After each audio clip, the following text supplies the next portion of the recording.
Welcome to the DDI Leadership Tournament. I'm sure a lot of you are familiar with March Madness, but this is going to be a heck of a lot bigger. The DDI Leadership Tournament is something we can all relate to, our bosses. We all like to complain, but the reality is that our leaders have a lot of issues they've got to manage. So we're taking a look at what's the biggest challenges for frontline leaders. Take a look at our bracket to check them out. In Region 1, it's all about how we bring out our best selves at work. In Region 2, how do we engage and inspire our teams? In Region 3, these are the challenges related to driving results through partners. And in Region 4, we're focused on how to achieve the business results we need. To introduce each of these regions, we've got an expert panel. In Region 1, bringing out your best self, Evan SINAR is going to explain what goes into all that. Thanks, Beth. And when I look across this entire bracket, I have a very hard time seeing how leaders are going to accomplish any of these other results, influencing others, working with their team until they understand their own strengths and weaknesses. So when I think of the core skills that are needed to succeed in all of these other areas, I think bringing out your best self is at the root of all of these issues that are downstream. We also know leaders are notorious in overestimating their skills and having blind spots about their true strengths and weaknesses. Thanks, Evan. In Region 2, Mark BUSINE is going to talk about engaging and inspiring our teams. Thanks, Beth. Evan, that's right, but the biggest shift that a new leader needs to make is managing other people. And for me, that is without doubt the biggest transitional challenge that they're going to face. How do they engage and inspire their own team members and get the best out of their people? That's what engage and inspire people is all about. Interesting perspective, Mark. NIKKI DY-LIACCO is going to tell us about driving results through partners. Thanks, Beth. The reality is, no leader or team can operate on their own, especially not with all the complex demands of customers today. And so especially for those at the front line, it's so critical to work with internal customers, vendors, suppliers, other departments, you name it. And the great frontline leaders, they know how to navigate through that matrix and influence others to get things done. Thanks, NIKKI. And in the last region, it's all about driving business results. So while these other guys are focused on the fuzzy-wuzzy feelings behind leadership, the reality is at the end of the day, you've got to get the business results. Otherwise, guess what? You're out as a leader. So if you haven't embraced technology, if you don't have the right people on your team, you're not going to make it as a leader. All right, let's think about who's going to win these challenges. Mark, what do you think is going to be our big front runner? Without question, I think the most difficult thing a leader, a frontline leader, is going to confront is having a tough performance review. That's having a conversation with somebody where you've got to share some news about what they haven't been doing, perhaps where they've been challenged, what some of their skill gaps are. That is without question, and we've all had that experience, haven't we?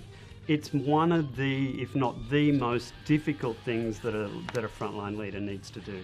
So for me, giving tough reviews is without question the #1 challenge that we're going to see at the end of the day. I don't know, Mark. I've seen a lot of bosses who are all too happy to give bad news about your performance. So I don't know if I'm buying it, but we'll see how things go. Evan, who do you think is going to be the dark horse in this race? So when I think of a dark horse, I think about an area that leaders might underestimate in terms of seeing this as a true impact on their behaviors, something they may struggle with without perhaps even knowing it. And when I look at the bracket, I think the biggest dark horse is in adopting and using new technologies. We've seen in our research that leaders struggle to lead virtual teams, they struggle to adopt and use digital technologies as part of their business. So it's a very tough bracket, so the dark horse may not survive, but to me, that's an underrated challenge that may yet come out in the end. Well, I think one of the big questions, and NIKKI, this one's probably for you, is who got snubbed? Who didn't even make the list at all?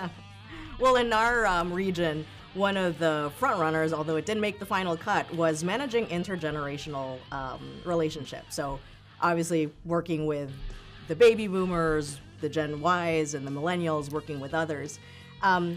I personally feel like it's probably a done thing. People know that they have to work across different generations, and so between influencing others and resolving conflict, I think we were pretty covered.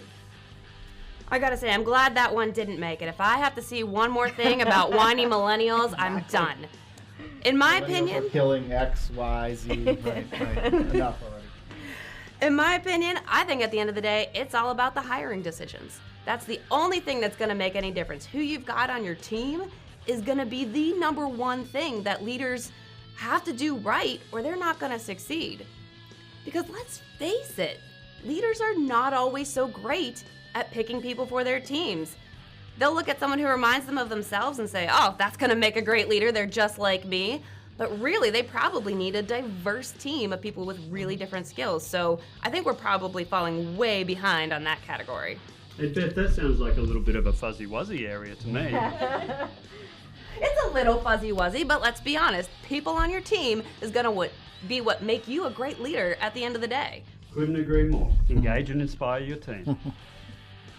For business results, Mark. For driving business results. So getting those numbers at the end is really going to be key. Can't get those numbers, though, without partnering with others. And the truth is, frontline leaders today need to work with others. They don't necessarily they're not reporting to them. And so they have to influence without that position power. And so I feel influencing others is going to be one of the top runners. Well, none of that's going to happen unless leaders actually learn how to do these things, because we know that they struggle to do these now. So finding time to actually develop yourself against all these challenges is key. Many leaders face information overload, they face meeting overload. They simply don't have time to grow themselves into the leaders they need to be to succeed against all these other challenges. I actually would had probably that be my dark horse, actually. That was actually mine too, yeah. I think we might get surprised, because I think a lot of leaders are struggling to find that time for themselves and that time for development. So my dark horse, time for development. I have to agree with Mark. I think people, like leaders, will almost always prioritize others, but hopefully this is the year that leaders look out for themselves. To get those numbers, the cold, hard numbers. Because let's be honest, last time you told your boss, well, I spent a lot of time developing myself, but we really fell behind on our sales numbers. I don't think they're going to accept it. Well, let's talk about the boss for a minute, because we do have a player in our bracket about having a clueless boss, and that is a challenge for many leaders, where as they've developed their skills, maybe come up as a technical expert in some area, become adept in some new technologies, and simply having a boss who doesn't understand what they're doing. So it is about the boss, but often the boss can be a limiter to a leader's own growth. It can be very disengaging. So. And I actually agree, Beth, that it is about driving numbers, but when you think about organizations today, when you think that the value of organizations today is largely tied up in intangible assets, that's things like innovation, it's things like relationships with customers, it's things like brand and the value of that brand. Who is it that creates that value? It's people.